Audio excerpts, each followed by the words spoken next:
We want justice. We want justice.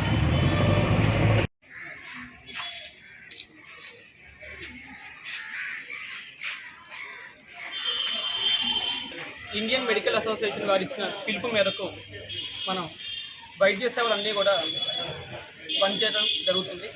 దీనికి కారణం ఏంటంటే 8వ తారీఖు ఈ నెల ఆగస్టు 8వ తారీఖు కోల్కతాలో ఆర్జీకే మెడికల్ కాలేజ్లో ఒక పీజీ వైద్య విద్యార్థినిపై హత్యాయత్నం జరిగింది. దాంతోపాటు రేప్ చేసి హాస్పిటల్లోనే ఉండగానే హాస్పిటల్ ప్రాంగణంలో డ్యూటీలో ఉన్న వైద్య విద్యార్థినిపై హత్య జరగదు. అదేవిధంగా హత్య చేసిన తర్వాత ఉన్నటువంటి సాక్ష్యాలను కూడా రూపుమాపడం జరుగుతుంది. దాదాపు 8 రోజులు గడిచినప్పటికీ కూడా ప్రభుత్వం నుంచి కానీ, స్టేట్ నుంచి కానీ, సెంట్రల్ నుంచి కానీ ఎటువంటి మనకి ఇన్వెస్టిగేషన్ ప్రాసెస్ ఫాస్ట్గా జరగట్లేదు. అందుకనే ఇండియన్ మెడికల్ అసోసియేషన్ మనకి ఈరోజు 17వ తారీఖు 6 గంటల నుంచి 18వ తారీఖు 6 గంటల వరకు నాన్ ఎమర్జెన్సీ వైద్య సేవల్ని బంద్ చేయడానికి పిలుపునిచ్చింది. దాంట్లో భాగంగా ఇండియన్ మెడికల్ అసోసియేషన్ కోయిలగూడెం మరియు RMP PNT vice association Koyilagudem మరియు మెడికల్ ఫార్మసిస్ట్ అసోసియేషన్ మరియు ల్యాబ్ అసోసియేషన్ సంయుక్తంగా ఈరోజు మనం ర్యాలీ నిర్వహించడం జరిగింది.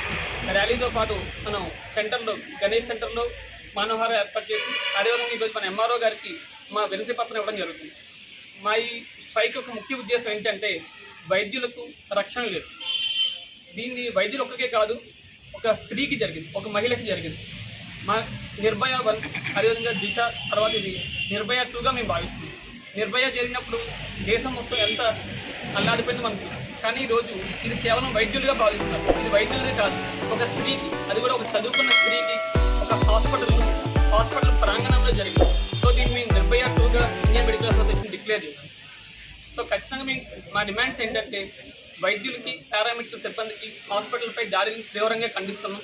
ఇప్పటికీ చాలా పలు దఫాలుగా మనం ఎన్నోసార్లు ర్యాలీ రూపంలో కానీ మేము కన్సర్న్ అథారిటీస్కి విన్నవించి, కానీ అయినప్పటికీ కూడా అది చట్టాల రూపంలో ఉంటుంది కానీ ఇంప్లిమెంటేషన్ జరగట్లేదు. ప్రధానంగా మీ డిమాండ్ ఏంటండి? ప్రధానంగా మా డిమాండ్ ఒకటేనండి, వైద్యులకి, వైద్య సేవలు అందించే పారామెడికల్ సిబ్బందికి, హాస్పిటల్లో వారికి ఖచ్చితంగా రక్షణ ఉండాలి.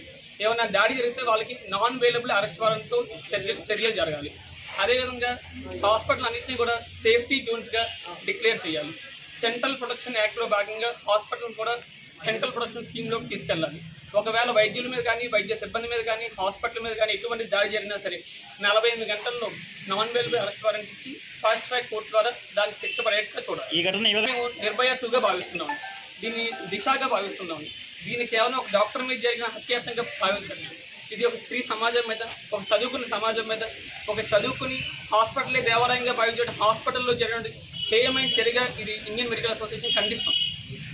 ఒకసారి నాలండి, నేను డాక్టర్ కులశేఖర్ మాట్లాడుతున్నాను. ఈరోజు ఈ ఘటన మనము ఐఎంఏ తరఫున పిఎంటీసు, ఆర్ఎంపీసు, ప్రాక్టీషనర్సు, ల్యాబ్ అసోసియేషన్, ఫార్మసీ అసోసియేషన్ ద్వారా మనం కోయిలగూడెంలో ఈ ప్రొటెస్ట్ మనం కండక్ట్ చేస్తున్నాం. ఐఎంఏ పీపుల్ మేరకు కండక్ట్ చేస్తున్నాం.